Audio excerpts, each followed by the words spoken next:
Smile into the fear and let it play. You wanna run away, and you say that it can't be so.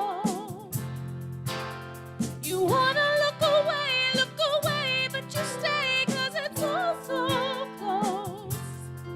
When you stand up and hold out your hand in the face of what I don't understand, my reason to be brave.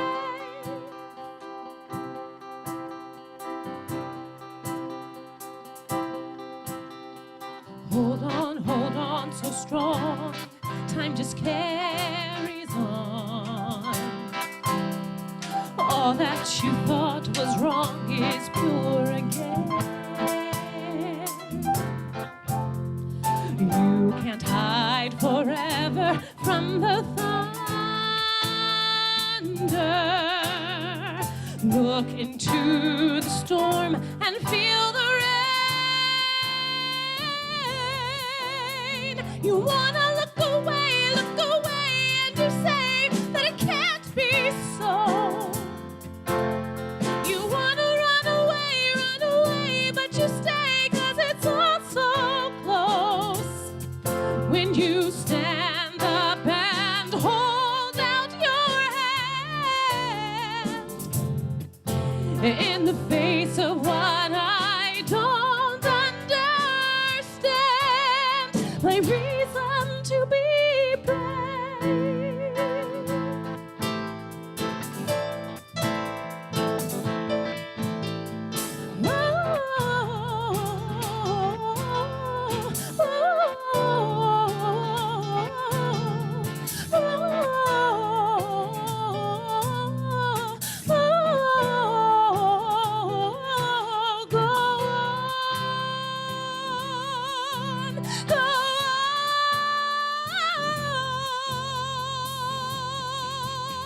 You wanna run away, and you say that it can't be so. You wanna look away, but you stay 'cause it's all so close. When you stand up and hold out your hand in the face of what I don't understand, my reason to be brave.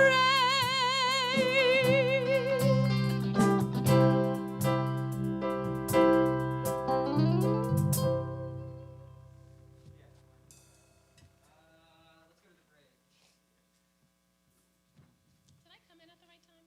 I'm not reading.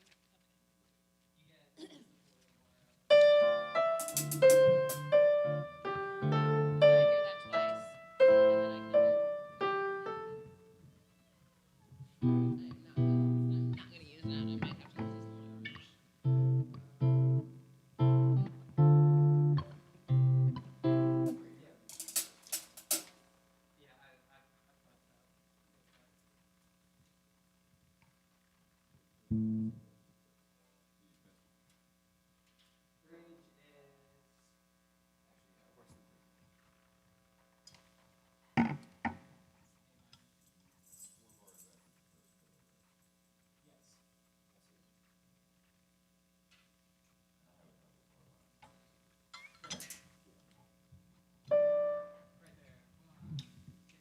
When I come in, or what?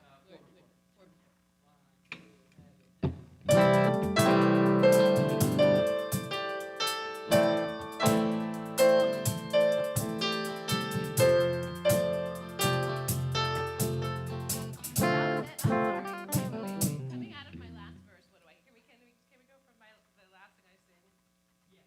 Sorry. Okay, thank you.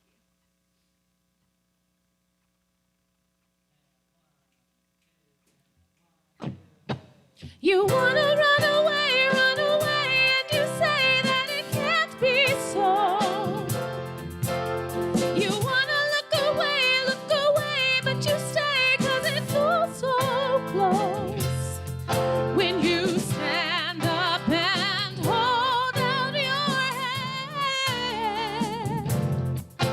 in the face of what I don't understand. My reason to be brave.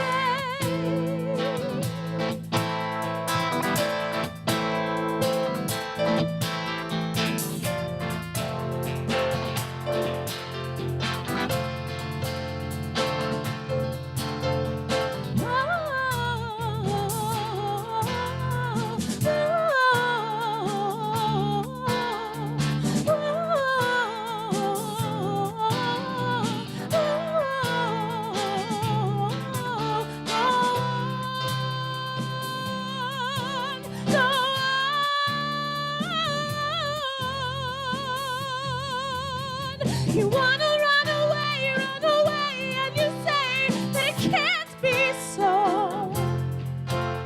You wanna look away, but you stay 'cause it's all so close. When you stand up and hold out your hand in the face of what I don't understand, my reason to be brave.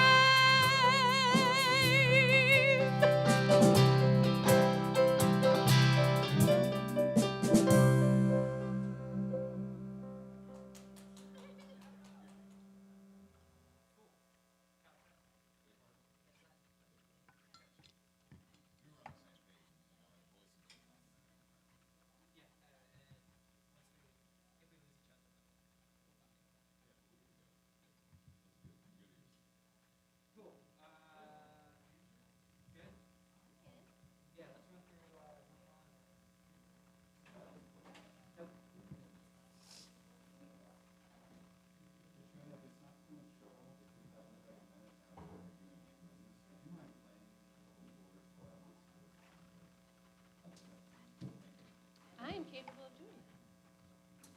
I trust you more than anybody else here.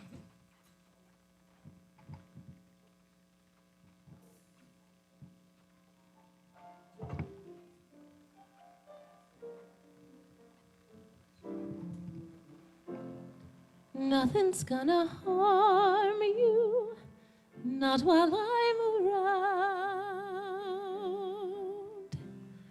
Nothing's gonna harm you, no sir, not while I'm around. Demons are prowling everywhere nowadays. I'll send 'em howling, I don't care, I've got ways.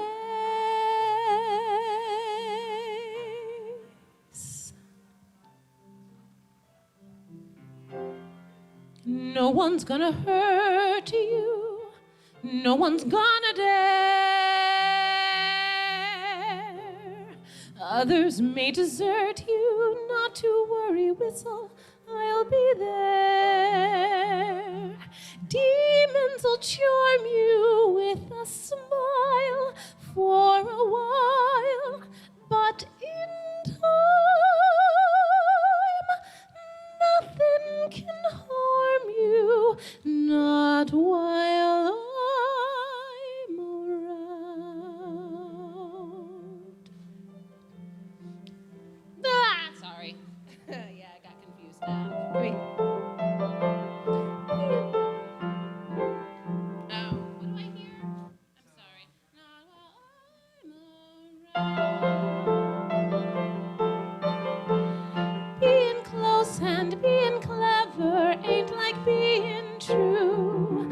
I don't need to, I would never hide a thing from you like so.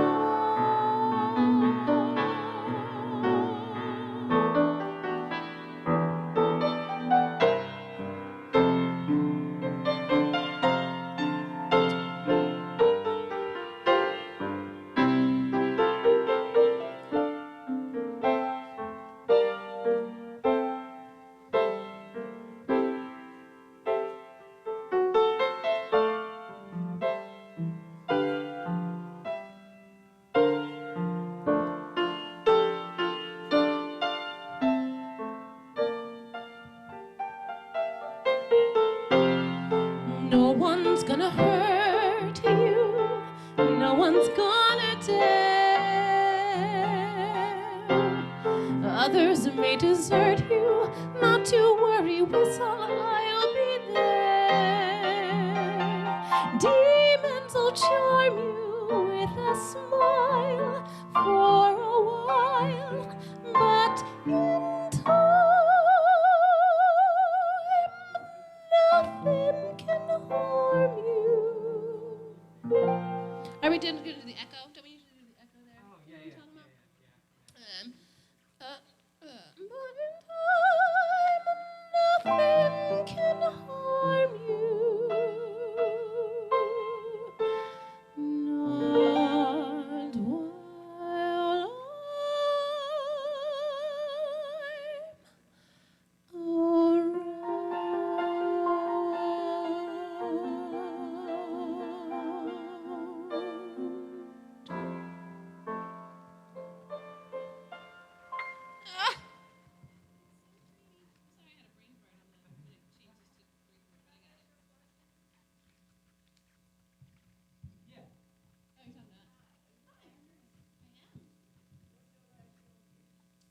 I did a show before quarantine. I was doing a play called The Revolutionists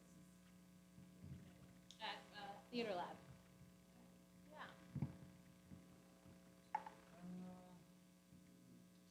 Let's see. You don't have to run the whole thing again. You want to run it from? Yeah. Can we get into it? Can we take it from nothing can harm you, not while I'm a... Yeah. Nothing can harm you, not while I'm around. Being close and being clever ain't like being true. I don't need to, I would never hide a thing from you like so.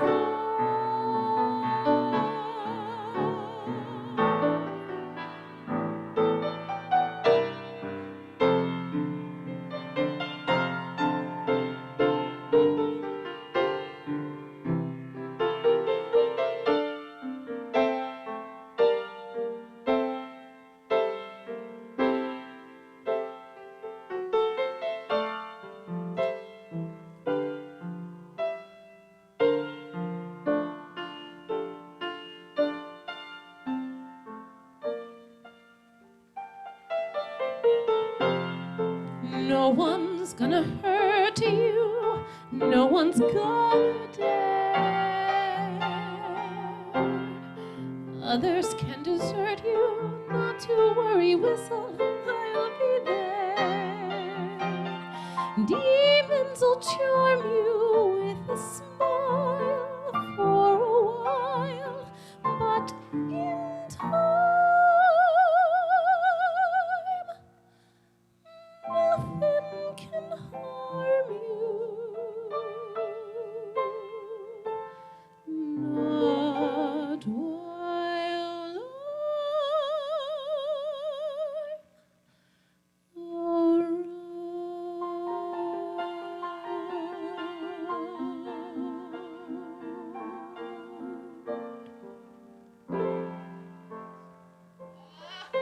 Ian, that's so loud. I almost cried grown woman tears. It's beautiful. You sound so good. Ah, Bigger one. it's gorgeous. I love it. You good on that one? Yep. Good. Do you need my help with conservation? That is a good question.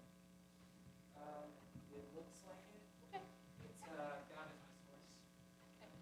You want me up here? You want me from the... Wherever you're comfortable. The lyrics are gonna be... Yeah, let's go ahead.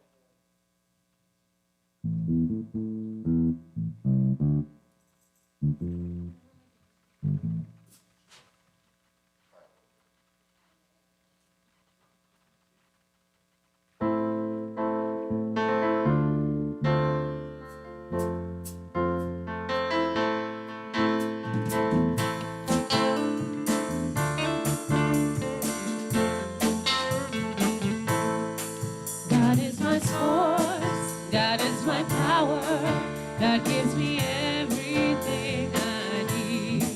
So I give thanks for all my blessings.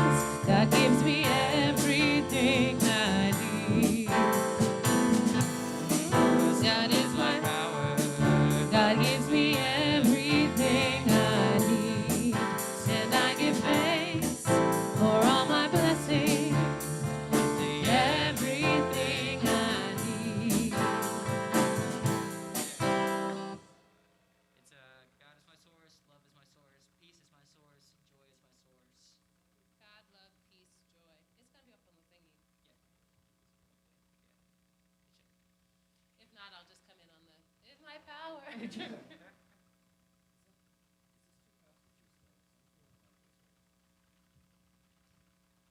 like 80. That's about the right tempo. That makes sense.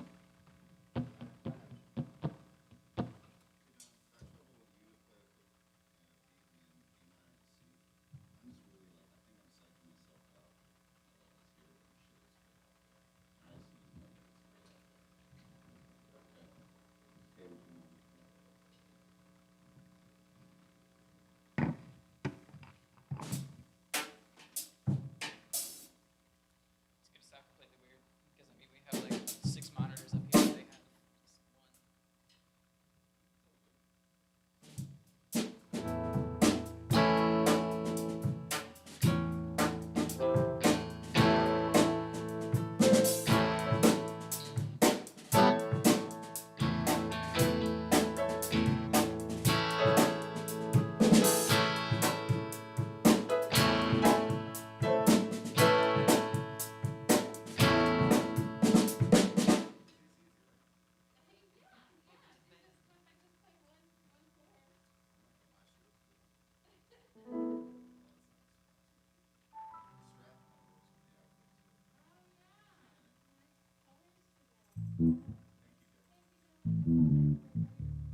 Oh, it's all good.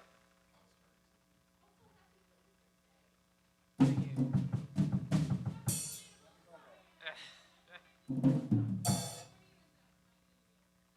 Understood. I'll catch up eventually. Yeah, so there's another layer to that. I'm getting Michael Myers mask. So it's gonna be Michael Myers with Bob Ross wig and mustache. No, I didn't send it to him. So I'm gonna be that sexy Bob Ross Michael Myers. It's gonna be super dope and like I'm gonna be like the paint pusher on like Oh my god. I was gonna do Joe Exotic this year, but I gotta wait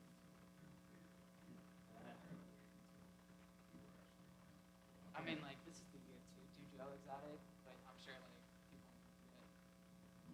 My girlfriend has a credit card cover and it says it's Joe Exotic saying I'm not going to financially recover from this. Oh man, that's great. Well, dude, you know when I go all out, like I have my sister like making me go all out. I'm not gonna actually make it all, but she can fake it. Yeah. And I'm gonna do the handlebar, and I might actually get my eyebrow pierced just to feel it. Might as well.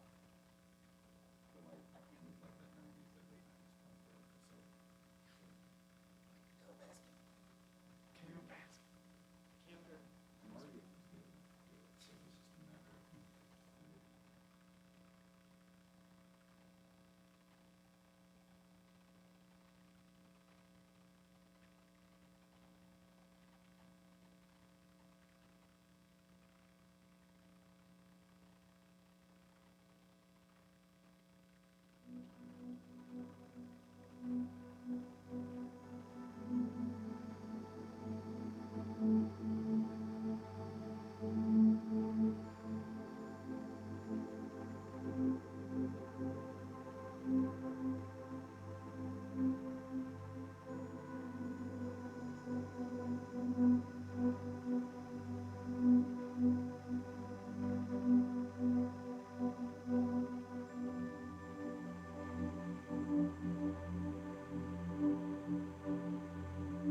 Well, good morning.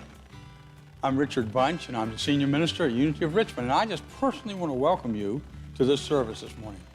Our goal and our desire is that when this service is over, you will feel spiritually lifted up, that you will know that you are a spiritual being having a spiritual experience in the human condition. We believe in love, we believe in peace, and we believe in joy. And so thank you for being with us.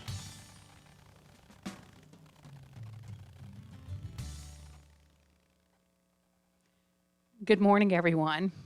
And I'll begin this morning by opening with the daily word. It's October 18th, and the word is steadfast. I am a steadfast spiritual speaker. No matter where I am, no matter where I may be on my path, sometimes my spiritual life feels easy, and sometimes it feels hard. There are times I enjoy new insights, blissful clarity, and peace. Other times I may struggle, feeling stuck and directionless, or even lonely on my walk with God. At times like these, I renew my commitment to my spiritual path. Although my attention may have wandered, the divine presence within me has always remained steadfast.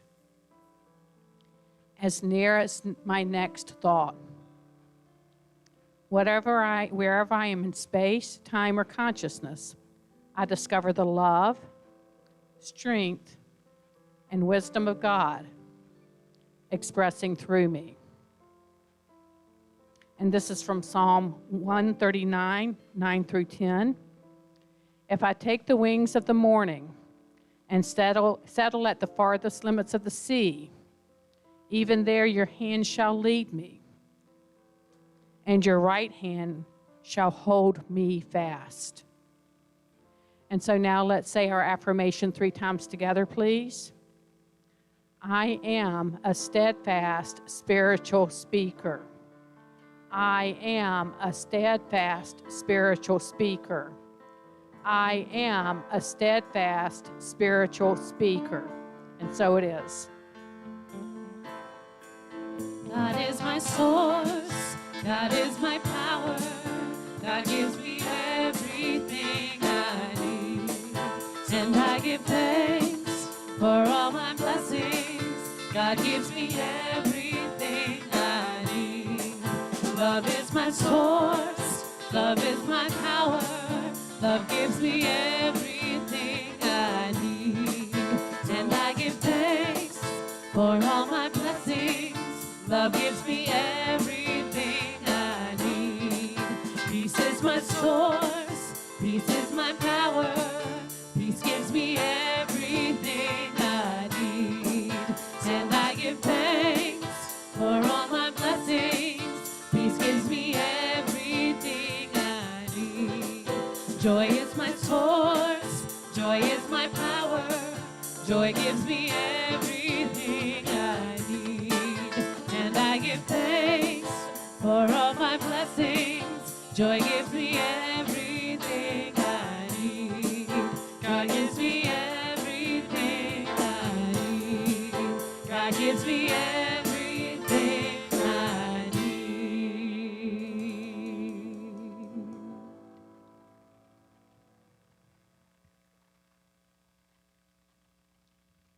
Thank you. And with that, let's settle into the time for us to start this journey inward with our morning prayer, knowing that God is source, and that source is within. We are the image and likeness of God. We are the substance of God. It's not a little part of us. We are the whole of this supreme reality. And it's a time when we can turn our attention, turn our senses inside, so that we have an experience of the wholeness of the substance that we are. We are that joy that love, that knowingness. And so it's in that space that we allow the light of our own divinity to shine through our minds and into our thoughts and actions. And we are open to the message of today. And we're open to the town hall meeting in which we will be coming together to continue to support and plan this community. And for that, we are so grateful. Amen. And so now we always have a time in the morning where we also pray for the greater good of our community, of Metro Richmond prayer. And if you could please join in with me. We pray for the public, nonprofit, and religious social service work and ministries in metropolitan Richmond, for all who suffer from addiction, dependency, or codependency of any sort, for the 12-step programs, recovery programs, therapists, and addiction counselors, for advocates who provide a voice for the right of persons whose voice are not heard. And so it is. Thank you for joining in with me. And now is a great time where I can share opportunities to everyone. And the first one is the Svarupa Yoga, which is hosted by Deborah Woodward. We do have yoga here every Wednesday. Actually, it's not here right now. It is Zoomed, but it is open to everyone from 9:30 to 10:45 or 6:30 to 7:45 p.m. And you can register by contacting Deb, and the numbers on the screen, 804-338-1105. I also want to remind everybody that every Wednesday night we do have a meditation live stream, and this is facilitated by our own Reverend Richard Bunch. You can sign on at Facebook, and it begins at 6:30, and it's also there for you during the week if you're not able to attend it right at 6:30. And then we also have a volunteer opportunity in our AV room. If you want to learn a new skill or to show up in a new way at Unity, we are wanting people in the Audio and Visual Works program. No experience is needed. So that's a great thing. And so the director is Natasha Fleet, and you can reach her at 804-447-2350. If you have any problems with that, you can also contact the church office. And then I'm just always reminding everyone to vote early and in person at your local registrar's office. You can continue to do this now until October 31st, Monday through Friday. I do think that these last two Saturdays, they also have open hours, so just check your registrar's office for that. If you do need transportation, the church is here to help you, so just contact the church office. This is an amazing right that we all have as humans, and so let's exercise that right and support each other in getting there to vote. And then we also have, I explored this week, it's just fascinating. We have a new website, and so you can check it out at unityrva.org. It has really updated, it's flashy, you can navigate it very quickly and get to the area you want to get to. This is the face of Unity. You know, we're very much virtual right now.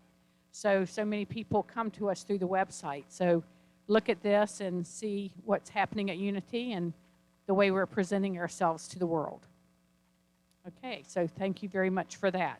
And now I'll turn it over to our own Reverend Richard.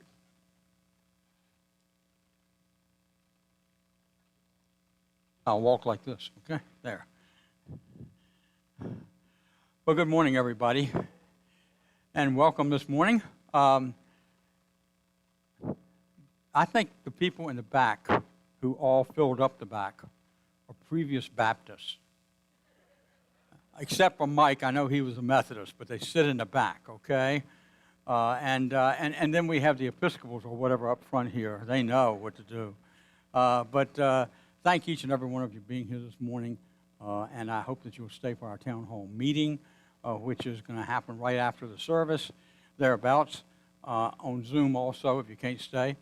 And the other thing I'd like to do this morning is welcome any visitors are here. I know of one. Dawn Smith is here, right in the middle. And Dawn, we appreciate your being here this morning.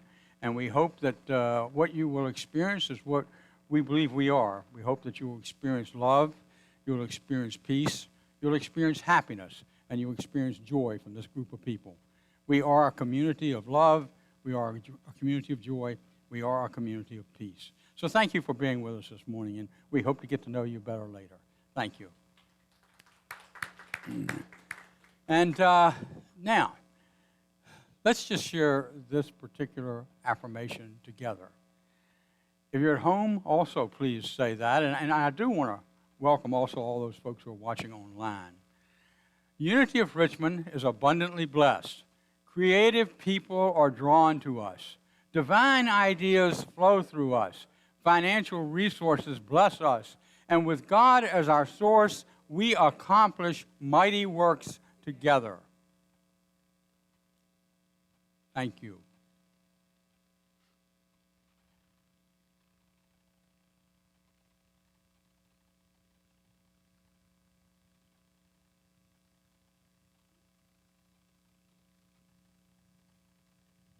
Good morning, everyone.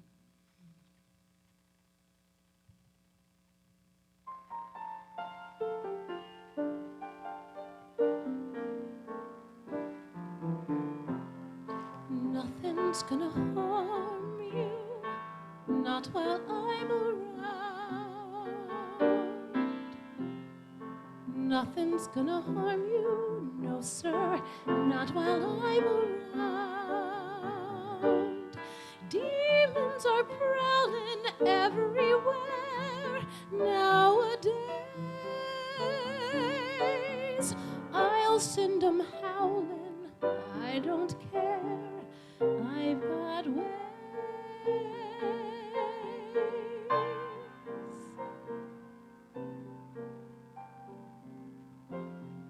No one's gonna hurt you, no one's gonna dare. Others may desert you, not to worry, whistle, I'll be there. Demons will charm you with a smile for a while, but in time, nothing can harm you, not while I'm around. Being close and being clever ain't like being true. I don't need to, I would never hide a thing from you like so.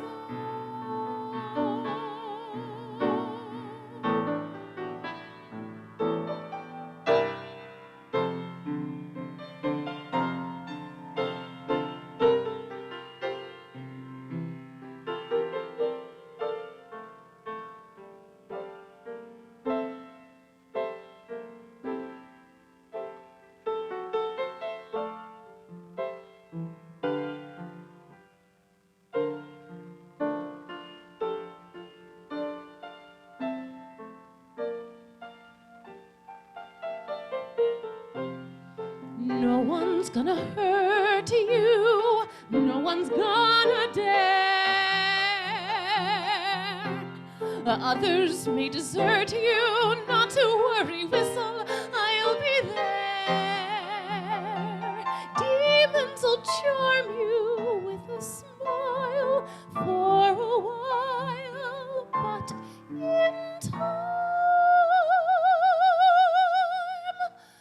nothing can harm you,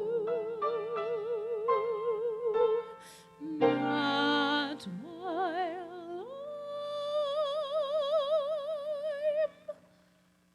I'm around.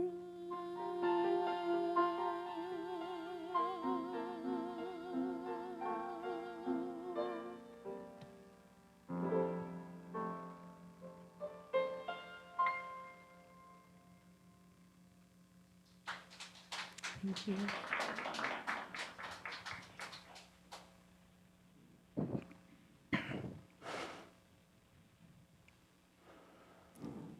Katrina, Yes, thank you so thank much. you so much. I I appreciate, appreciate that.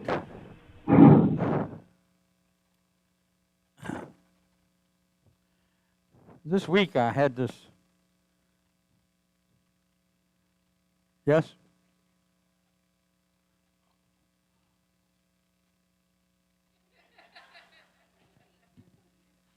Thank you, Rich. Does that sound a little better? Well, I just wanted to strain you a little bit. Okay, anyway, thank you.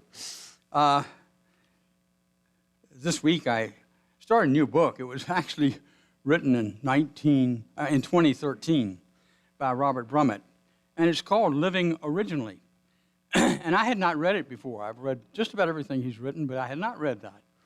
And I started that this past Monday, and I found it to be a powerful book. As a matter of fact, I was talking to Robert this week, and I told him I thought it was the best book he'd ever written. And he agreed with me. He thought it was too. It's not the bestseller, but the best thing he's ever written. So I changed my mind about what I was going to talk about and started on this process. At first, I was going to break this into 2 lessons, Living Originally, because I thought I could do that, because there are 10 steps that we take, or practices that we take, in order to learn how to live originally. But as I looked at it, I realized it couldn't be done in that amount of time, and so it's going to be a 4-week series, and it's going to be the process of transformation. It's all about how we use spiritual practices to continue the transformation process within ourselves. You know, I was taught when I was younger that once saved, always saved. That once I had a transformation, that was it. I didn't have to worry about it after that. And that served me okay as a young person, but eventually I started to understand it's more than that. The transformation takes place again and again and again. The transformation is really all about personal growth, all about growth in such a way that you begin to see yourself differently. Cynthia Bourgeault has a definition, and I kind of took it out of what she had written, and it says, in the actual meaning of the words, living originally. And then she says, however, being original doesn't mean trying to be different.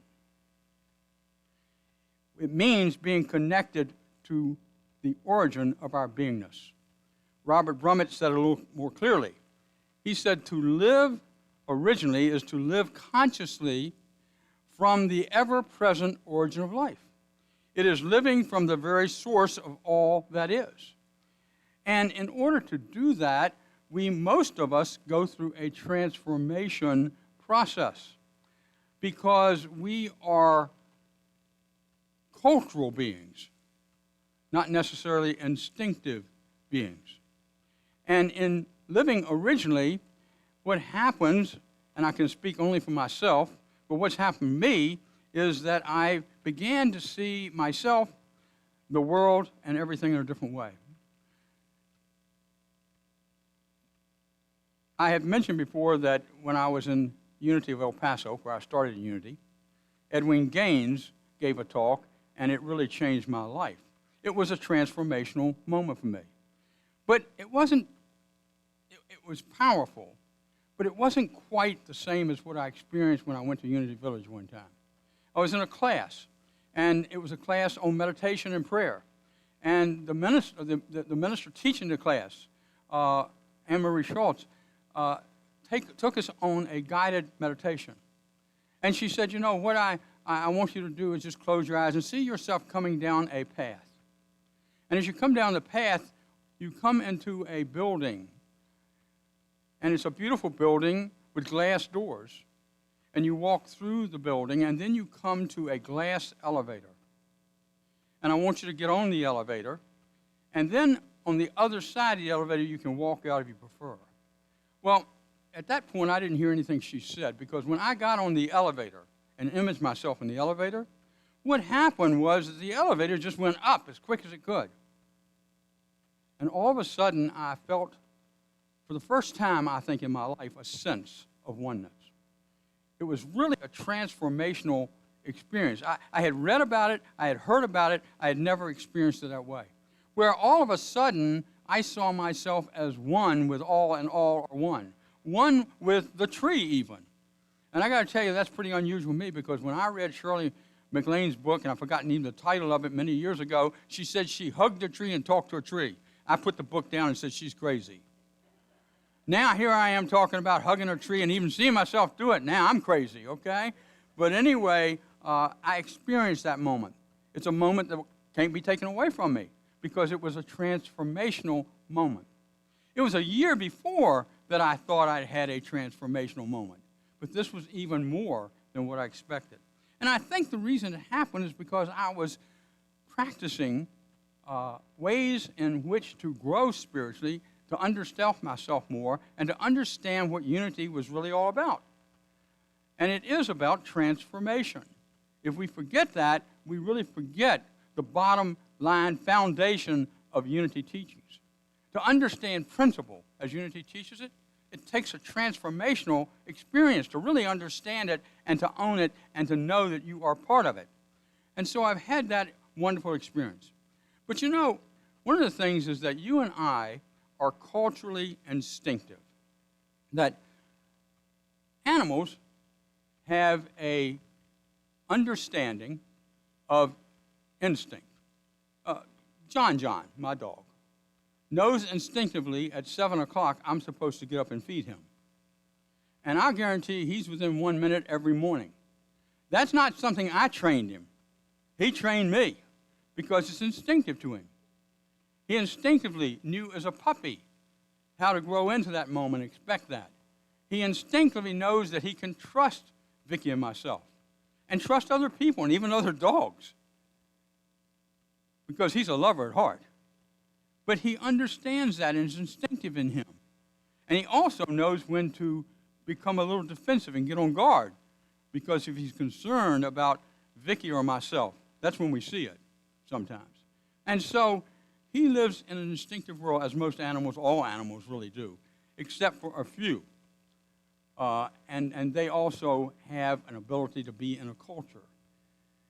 Well, you and I have been brought up not instinctively, but we have been brought up in our survival instincts really come from culture. It's not so much inside of ourselves. It is, but it's not so much as that. Even as children, look at a small child. No disrespect to small children, but when John was a puppy, going back to John, he knew instinctively not to do certain things. He just knew it. A small child will touch anything, do anything, move around the house, toddle around the house, burn their hand. They don't think about that. So culturally, we have been brought up to be more what looks like instinct, but it's all culture.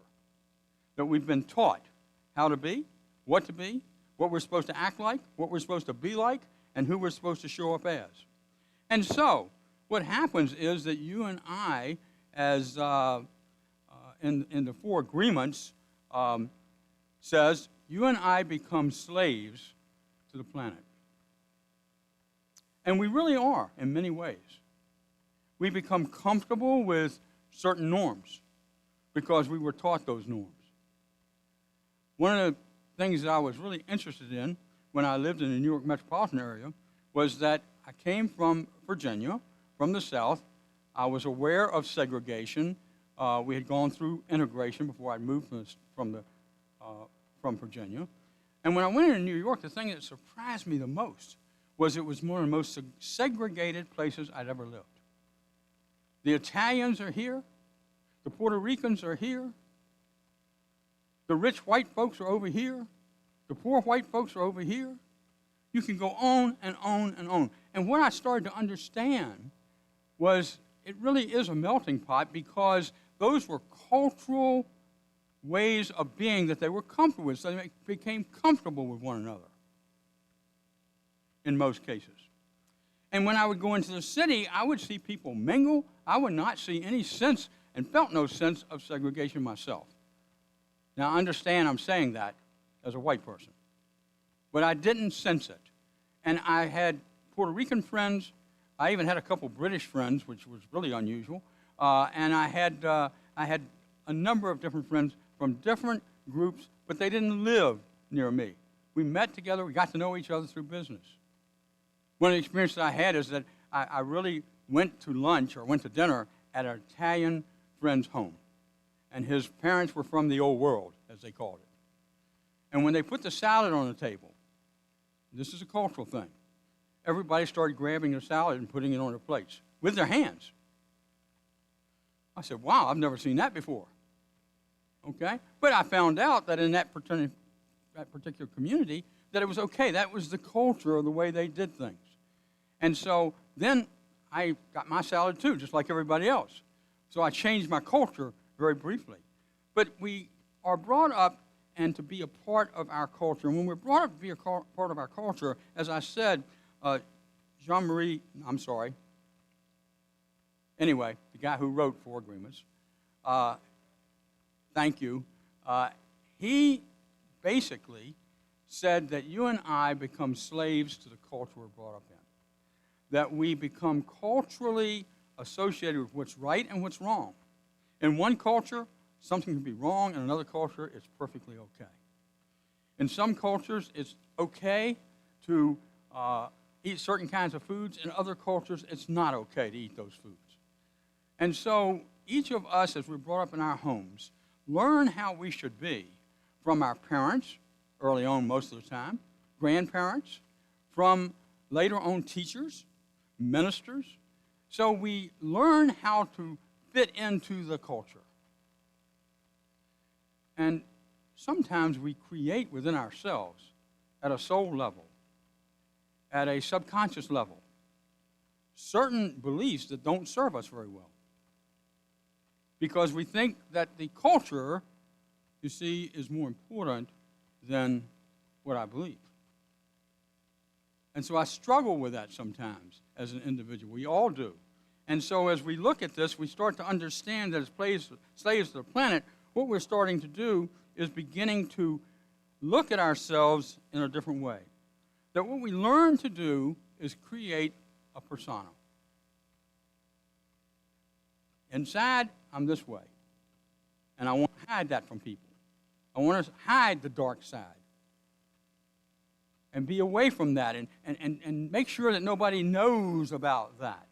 And yet, you know, when we start to grow and really become independent of that, what happens is we become more willing to be open and clear and concise sometimes about what we are and who we are. We're willing to take a risk and lay out how I feel. And we're willing to listen to how others feel, to tell their stories. It's an important part of our culture. It's an important part of growing up and becoming an adult and no longer thinking that you are a child. And so we create this persona in order to survive.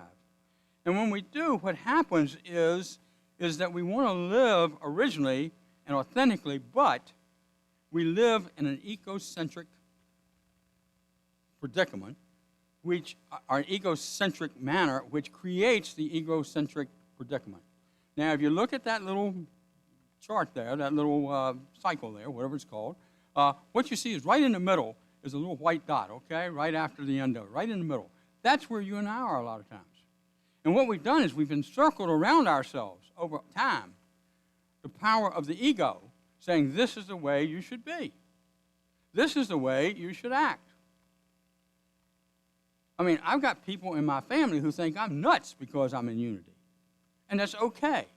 We don't discuss it very often, but it's okay because they are very firmly entrenched in traditional Christianity. And I honor that within them. And it's okay, and I understand why they feel that way.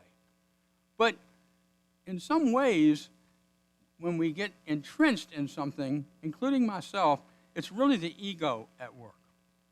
You see, it's the ego wanting to be filled. It's the ego wanting to be in charge. Now, there's nothing wrong with the ego. I'm going to say that again. There's nothing wrong with the ego. The ego is not good or bad. The ego is manageable. And when the ego is behind me, then I'm in charge of the ego. When the ego is out front, the ego is in charge of me. And so one of the things I love about the opportunity to be transformed is that I get the ego in the right position, but I still need it. Not to control me, but for me to use in a way that I can be the expression of God, the expression of the divine here and now. And that can take courage, and that can take challenges, but we need our ego to move and put us through that. So as we look at this moving from that egocentric predicament, what we want to do is learn the idea of transformation. This series will be about not only transformation, but what are the practices, what are the things I do in order to prepare myself for even more of a transformation, so I can get deeper, so I can understand who and what I am, so I can be in alignment with that which created me, that which originally created me. That energy, that force, that creative force that created each and one of us individually, and yet we are one. How do I get in alignment with that? And so there's a definition here of transformation.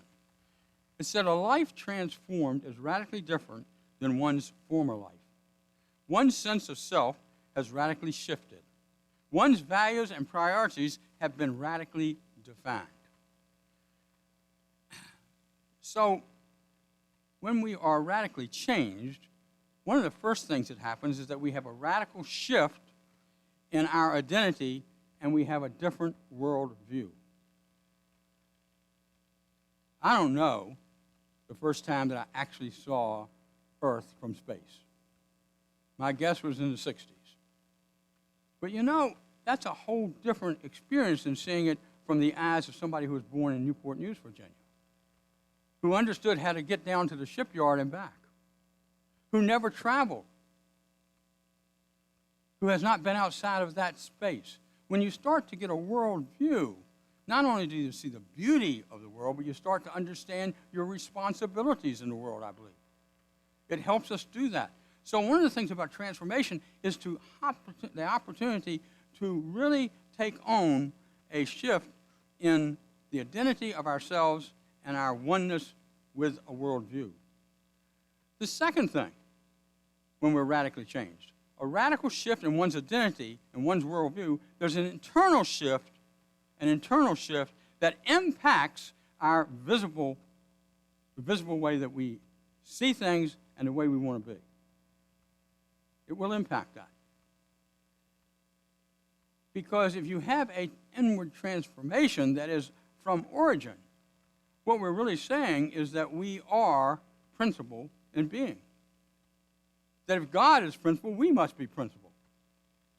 And if we are principle, then we act and be and live in principle. But because we've been culturally trained to be a little different than that, we don't always show up that way, even though we want to.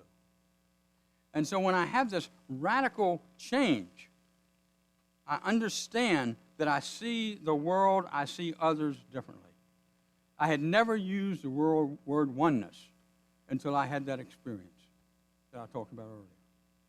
Then I knew what it meant and understood what it meant to me. Maybe not to others, but to me.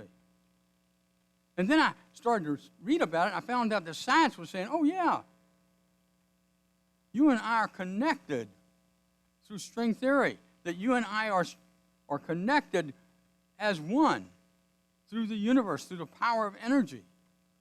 And I said, wow. I didn't just have a dream. I didn't just have an experience. I experienced what I think is truth. And so as we begin to have this internal shift that impacts the visible and external aspects of our lives, the next thing is that we are no longer, and this is a tough one because I am too, no longer occupied with self. And that is such a tough thing to do. I mean, some of you know, I'm moving next week. We're just about packed.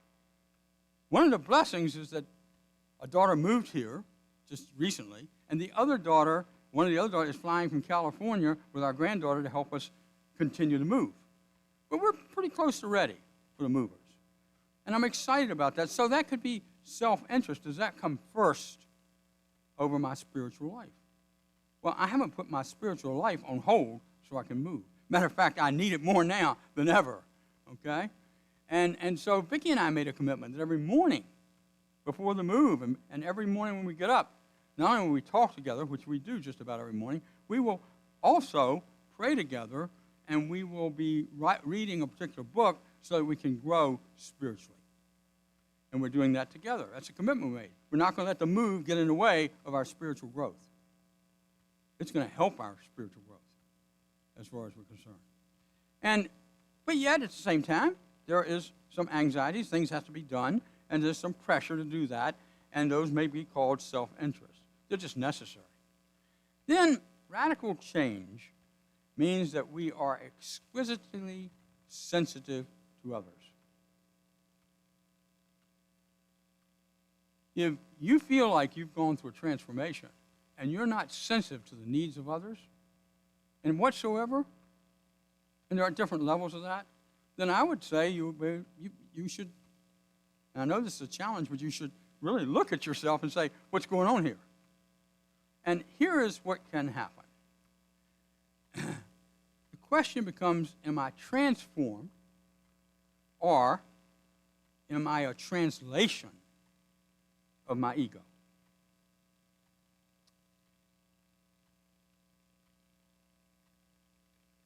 A translation means that I haven't really transformed, but I'm improving myself. And I've been to a lot of self-improvement seminars, both in Unity, outside of Unity, all around. And most of you probably have too. But what happens in those is that I'm not really transforming my life, maybe in some, but I'm translating how I can do better at what I have the ability to do. I do feel better about myself, but I still may feel guilty about myself. I still want prosperity, and I want to be prosperous. And so I go to those workshops. But what I fail to do when I don't transform prosperity is I don't own the prosperity. I don't know that I am prosperous, period. I don't have to go anywhere to look for it. I just am.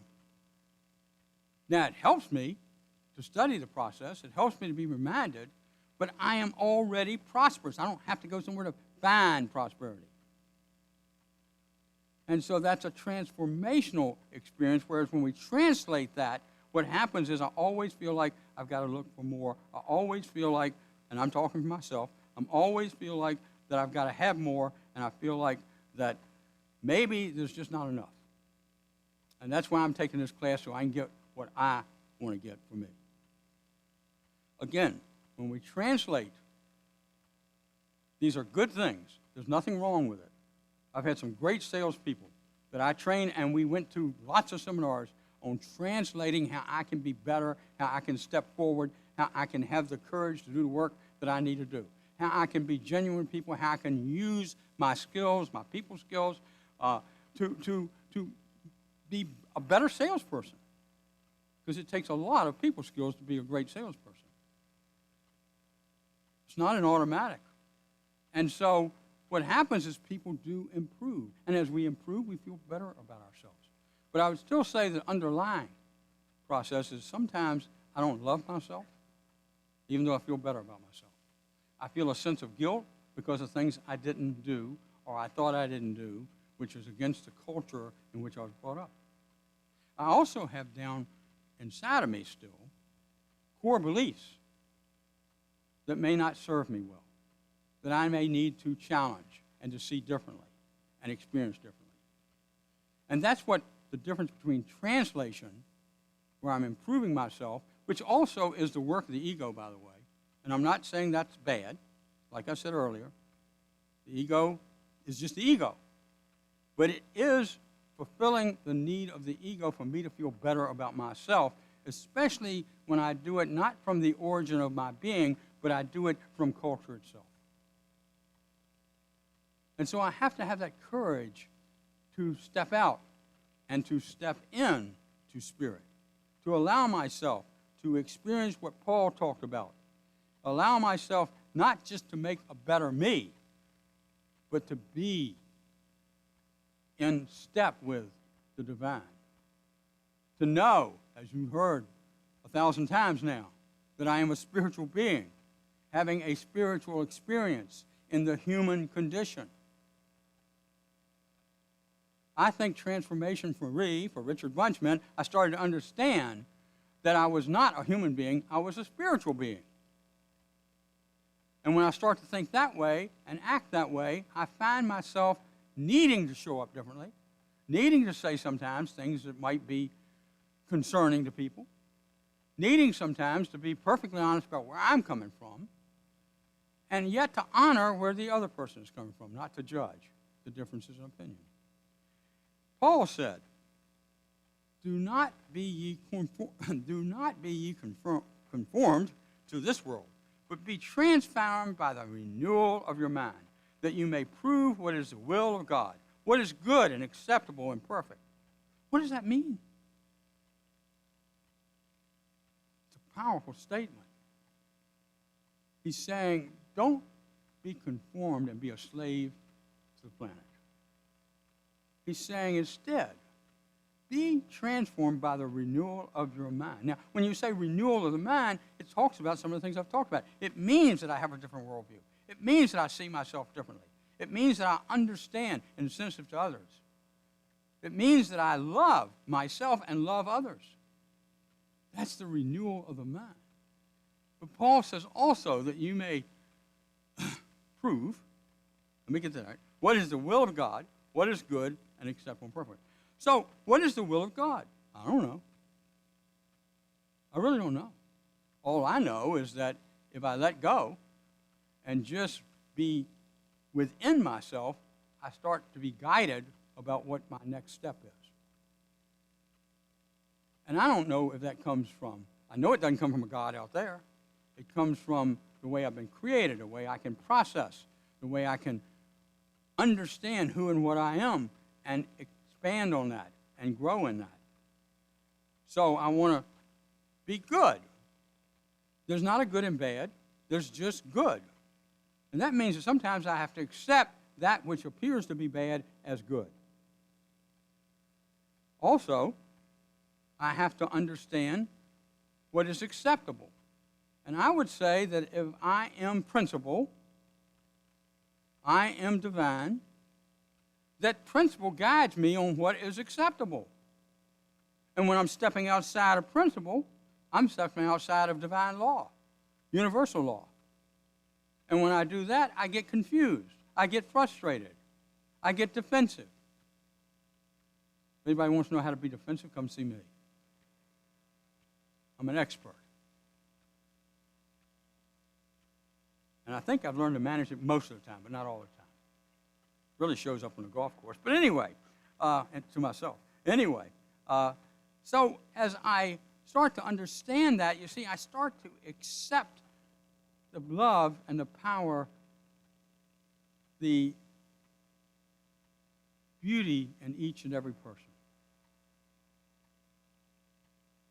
And for Richard Bunch, I have to step out when things are not the way I not just think they are, but I know they are. When they're not serving people. And so, as we look at this, Paul also said, what is perfect? Remember, the word perfect does not mean perfect like you and I would define it, like we've been brought up. It means exclusive when you go back to Scripture. Or inclusive, I'm sorry, that was a mistake. That was my ego coming out. It means being inclusive. That's what perfect means. Be inclusive as the Father is inclusive. And you see, when I become inclusive, that comes from the outside, inside going out. When I'm exclusive, that's the outside culture saying that's the way I should be. And so I become inclusive. Jesus said, for whoever wants to save their life will lose it. But whoever loses their life for me will find it. That's the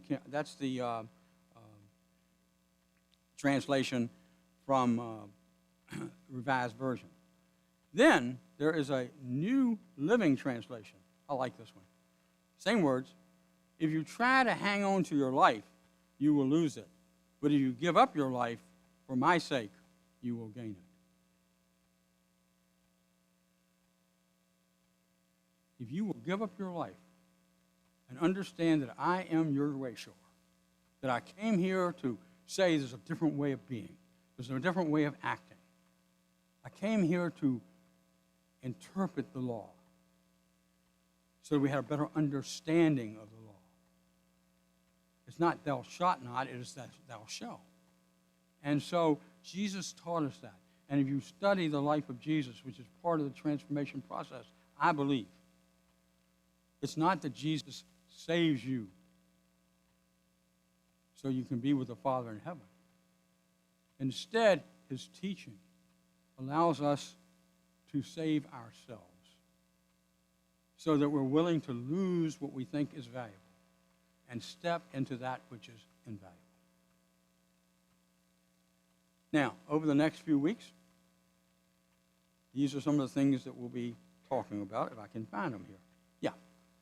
One is we're going to be talking about radical self-awareness. We're going to talk about deep self-acceptance. We're going to talk about radical forgiveness, universal benevolence. Everything is my teacher. Living in the heart of desire and being the author of my life. Now, I thought I was going to do all that in 2 weeks. Yeah, I know. And I got going on transformation and translation. I said, man, that's the whole service right there. I can't go any further.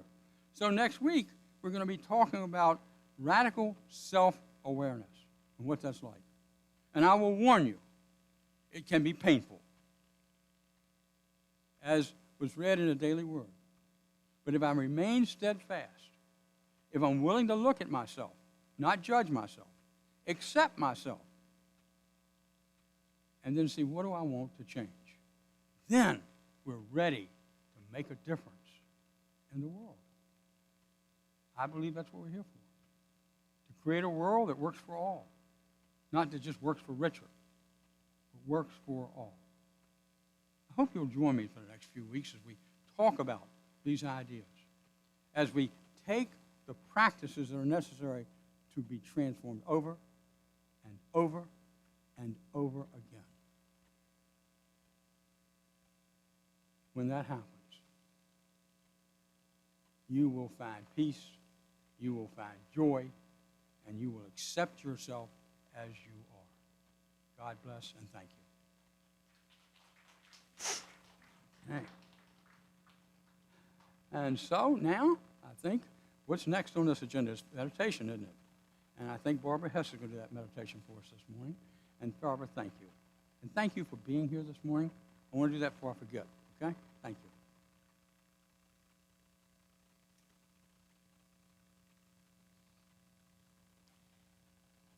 So what a wonderful talk, and what a wonderful experience that Richard told us he had, that experience of oneness. And it is an experience. Just like he said, we can talk it, we can read it.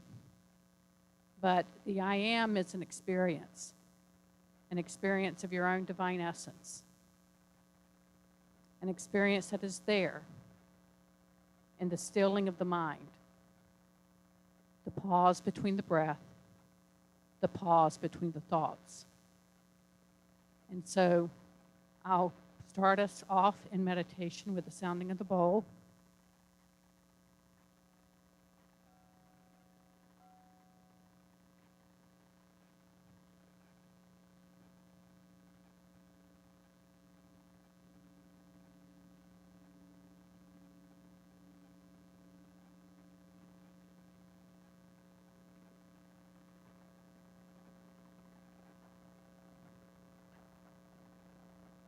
And we often use the I am statement in this church when we're meditating,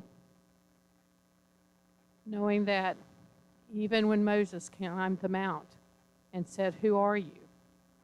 and God replied, "I am that. I am." And the word "that" was used because what we're talking about is beyond words. It is origin. It is beingness itself. I am beingness itself. Every human is beingness itself. Everything is beingness itself. But as a human, we have that self-reflective capacity to know that we know. We don't read about beingness, we experience it. And the experience comes when we turn our senses and mind inward to the space between the thoughts, the pause between the breath, to the origin, beingness itself, your true essence. The I am of being human.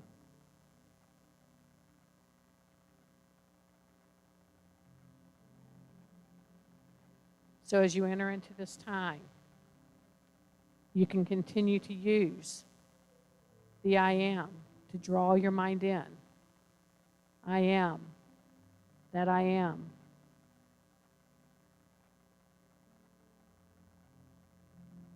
And should your mind start to wander, you can simply continue to repeat, knowing the principle of I am is who you are. So settling into an easy, upright position.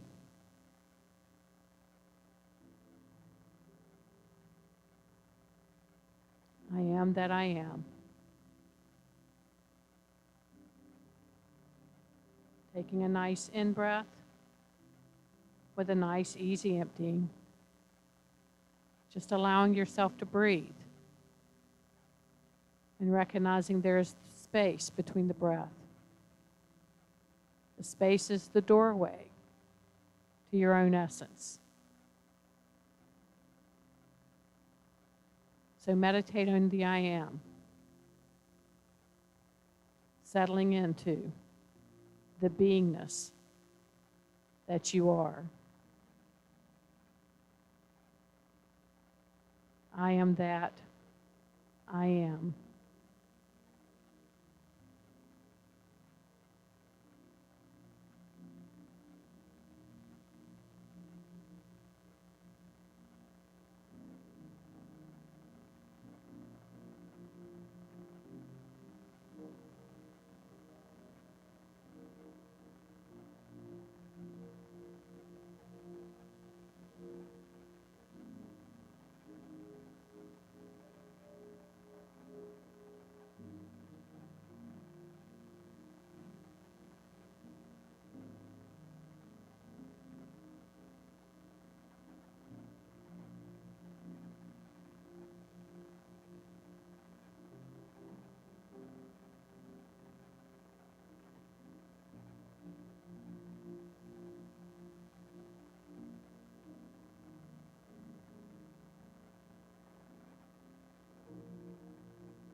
Taking a nice, easy in-breath with a long, easy emptying.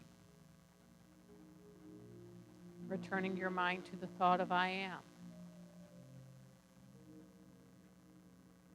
And you can continue to repeat the truth of who you are. I am divine. I am beingness. I am that. Allowing this to permeate into every cell of your being and into your mind.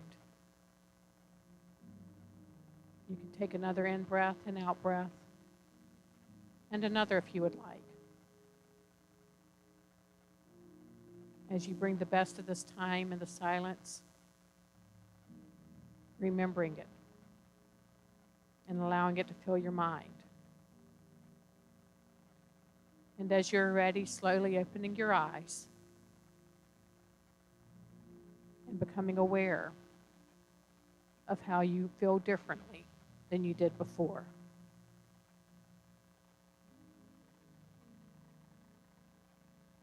And so it is.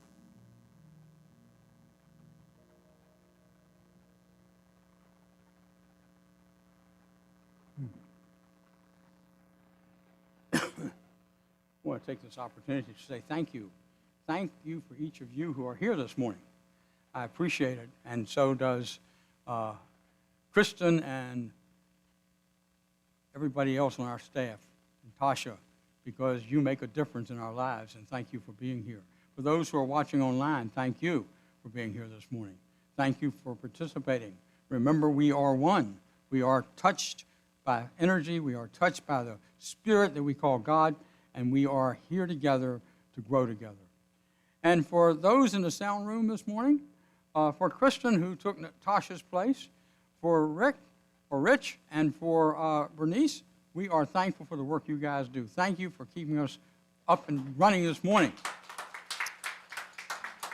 And then for this motley crew here, for our band. Aren't they great? You know, we really are blessed with the talent. Somebody listened to one of our services and sent me an email, another minister, and said, "You've got a great band." And then they said, "Oh, by the way, the singer's pretty good, too." Thank you, Katrina. You're wonderful. God bless you. So we appreciate you and appreciate everybody. Now, and Barbara, I thanked you earlier, but I'm going to do it again, okay? In a few minutes, we're going to have a town hall meeting. We'll move into that town hall meeting.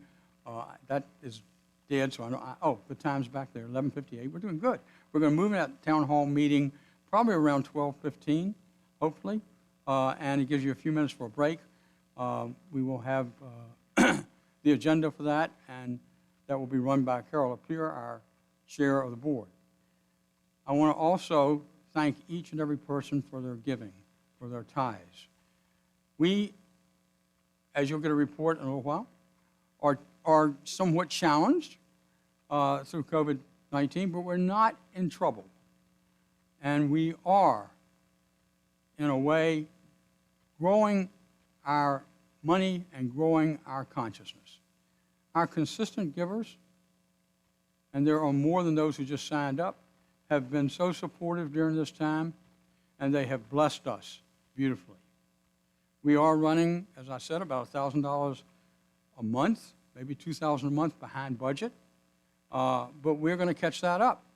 I'm affirming that because I know that each of you, as Source, care about Unity of Richmond, support Unity of Richmond in a lot of different ways, but also through your monies. Now, one other thing I want to do is I just want to announce for those who don't know is that this weekend, Corey Fleet, who used to run our sound department, and Heather Orem were married in the mountains of Virginia with Vicky Cantelmo officiating. Isn't that great? So if you get a chance, send them an email. I don't know if they'll read it, but send them an email, okay? And congratulate them or when you see them. We're really happy for them and for their love for one another. And so I just wanted to mention that. And thank you again for your gifts. You bless us, and let's just share together our prosperity blessing. That divine love expressing through me blesses and multiplies all that I am, all that I have, all that I give, and all that I receive. I am grateful. Say it one more time. I am grateful. And we're grateful for Katrina. Grateful for you too.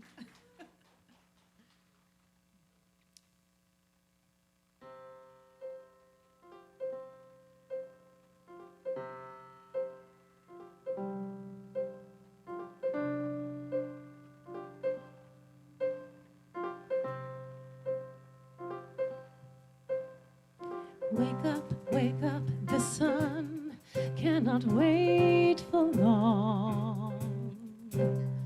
Reach out before it fades away.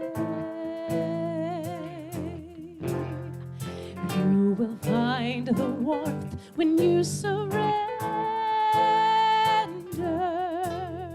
Smile into the fear and let it play. You wanna run away, and you say that it can't be so. Stay, 'cause it's all so close.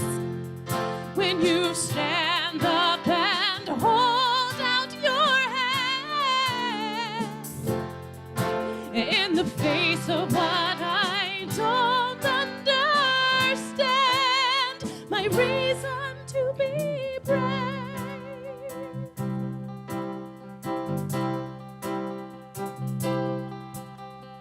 Hold on so strong, time just carries on. All that you thought was wrong is pure again. You can't hide forever from the thunder. Look into the storm and feel the rain. You wanna run away, and you say that it can't be so. You wanna look away, but you stay, 'cause it's all so close. When you stand up and hold out your hand in the face of what I don't understand, my reason to be brave.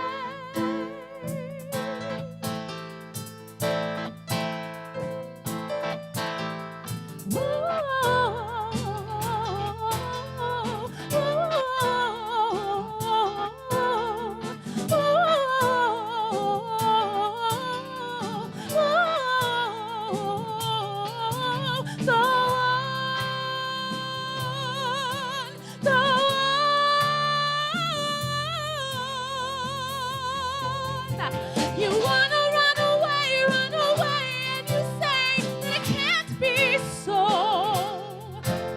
You wanna look away, but you stay, 'cause it's all so close. When you stand up and hold out your hand in the face of what I don't understand, my reason to be brave.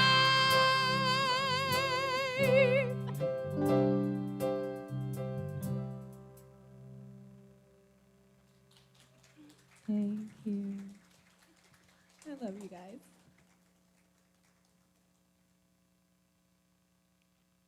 Thank you so much. We are truly blessed by everyone here and also by our wonderful music team. And so now it's time for us to bless our gifts that come into this church. And so if you can say this together with me, please. We give thanks for the gifts that will support our mission of creating a spiritually awakened world. And so it is. And now it's time for our prayer for protection, followed by our peace song. The light of God surrounds us. The love of God enfolds us.